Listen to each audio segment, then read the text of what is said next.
আসসালামু আলাইকুম। Hello viewers, কেমন আছেন? আশা করি ভালো আছেন। আমি আপনাদের ভালো আছি, আলহামদুলিল্লাহ। আজকে আমি অসাধারণ একটা রেসিপি দেখাবো। তার জন্য এখানে আমি আলু নিছি, আর নিছি এখানে গুড় নিলাম। এটা খেজুর গুড়। এখন শীতের সময় নতুন গুড়, নতুন আলু, অনেক ধরনের রেসিপি হয়।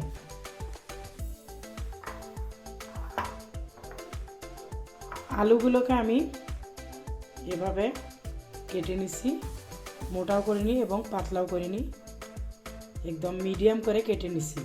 আর এখানে আমি গুড়টা ভেঙে নিছি, ছোট টুকরো করে নিছি।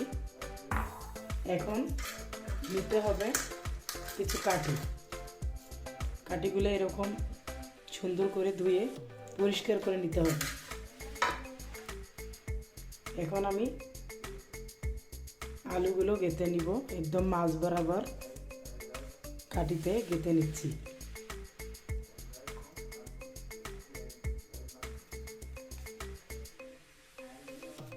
এটাকে বলে আলুর টাপা। এটা আমরা ছোটোবেলায় অনেক খেয়েছি, বিশেষ করে আমি খেয়েছি। আমার কাছে এটা খুব ভালো লাগে। যখনই দেখতাম যে আখের গুড় কেউ জাল দিতেছে, তখনই সেখানে ছুটে যেতাম, এভাবে গেঁথে গেঁথে দিতাম।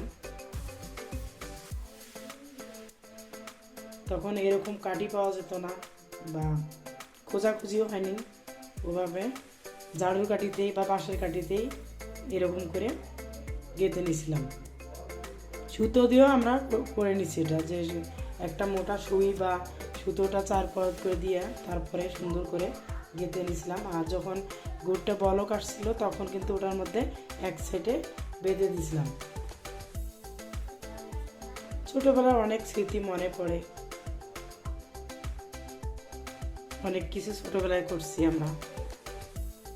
এখন আর এগুলো হয় না, বা যেগুলো আমরা করে আসছি বা যেগুলো দেখছি, যেগুলো খাইছি আমরা, এগুলো সেই খাবারগুলো, অরিজিনাল যে খাবারগুলো হলো এখন কিন্তু পাওয়াটা খুব ডিফিকাল্ট। এখন সব কিছু ফরমালিন। এভাবে একটু ফাঁকা ফাঁকা করে গেঁথে নিতে হবে।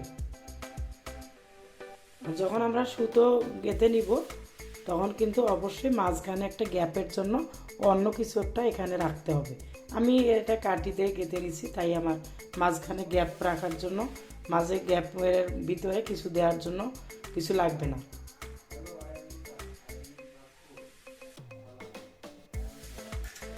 আমি সবগুলো আলু এভাবে কেটে নিব। আপনারা এখানে আলুর সাইজটা ছোটো বড়ো করতে পারবেন, বড় সাইজ বা ছোটো সাইজ যেটাই থাকে আপনার হাতের কাছে, ওটা দিয়েও করতে পারবেন। এটা খেজুর গুড় দিয়েও হয়, আখের গুড় দিয়েও হয়।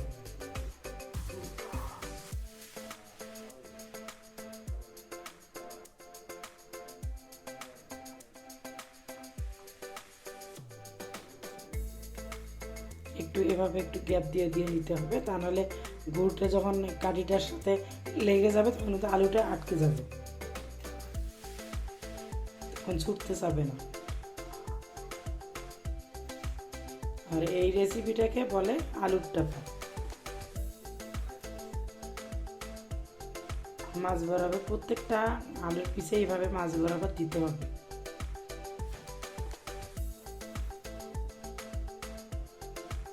আমি সবগুলো আলু এভাবে কেটে নিব।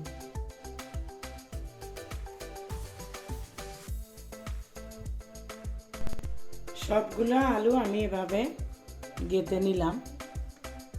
এখানে 5টা কাঠি হয়ে গেছে। এখন আমি চুলার মধ্যে গুড় দিব, জাল করার পরে তারপরে আমি এই কাঠিগুলো একটা একটা করে ছেড়ে দিব। আলুর টেপা বানানোর জন্য আমি চুলায় কড়াই বসিয়ে দিলাম। এখন চুলাটা আমি অন করে দিলাম, দিয়ে দেব এখন গুড়।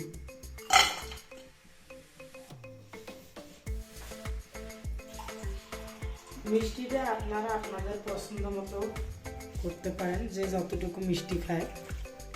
আমি হালকাভাবে দিলাম। যদি মিষ্টিটা কড়া খান, তাহলে পানির পরিমাণটা কম দিতে হবে। আমি হালকা মিষ্টি পছন্দ করি, তাই পানির পরিমাণটা একটু বেশি দিব।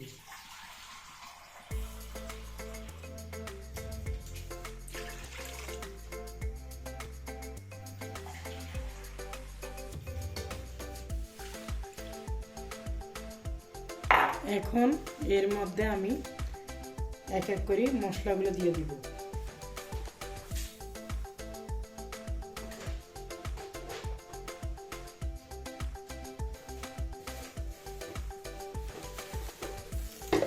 প্রথমে দিয়ে দিব তেজপাতা 2-1 টুকরো, এটা আমি মাঝখান থেকে কেটে দিব। আমি 2টো তেজপাতা এরকম মাঝখান থেকে কেটে 4 খণ্ড করলাম। আর এখন দিব আমি দারচিনি। এগুলো আপনারা স্কিপ করতে পারেন, অনেকে এগুলো পছন্দ করে, অনেকে করে না। দারচিনি দিয়ে দিলাম। এখন দিয়ে দিব এলাচ। এলাচ আমি 5 থেকে 6টা দিয়ে দিব। আমি এখানে 5টা দিয়ে দিলাম।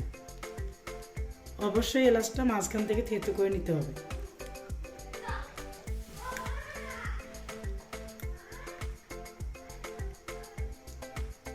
মাঝখান থেকে আমি থেতো করে নিছি।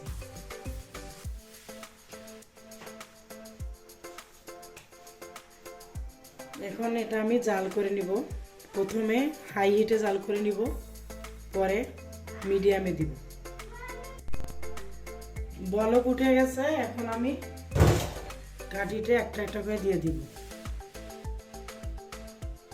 সাবধানে দিতে হবে যাতে হাতে গরম না লাগে।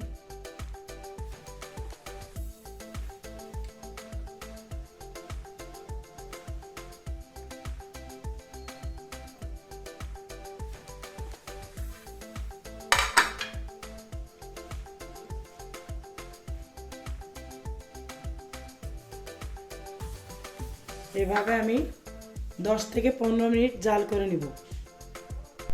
আমি একটানা 10 মিনিট এভাবে জাল করে নিলাম। দেখেন পানিটা একদম শুকিয়ে গেছে, আর গুড়টা কিন্তু ঘন হয়ে আসতেছে। একদম ঘন করে নিতে হবে।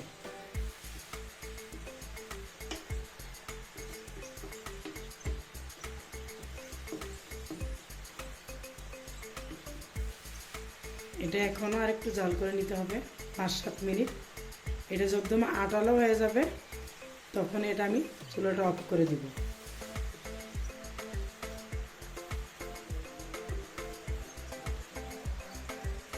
আলুর টাপা আমার হয়ে গেছে, দেখেন একদম আটালো হয়ে গেছে গুড়টা।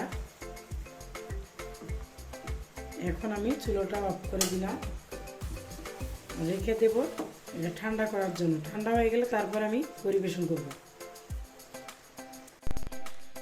আলুর টাপা আমার হয়ে গেছে, পরিবেশন করলাম। এটা উপর দিয়ে আমি গুড়গুলো দিয়ে দিছি, একদম আঠালো হয়ে গেছে।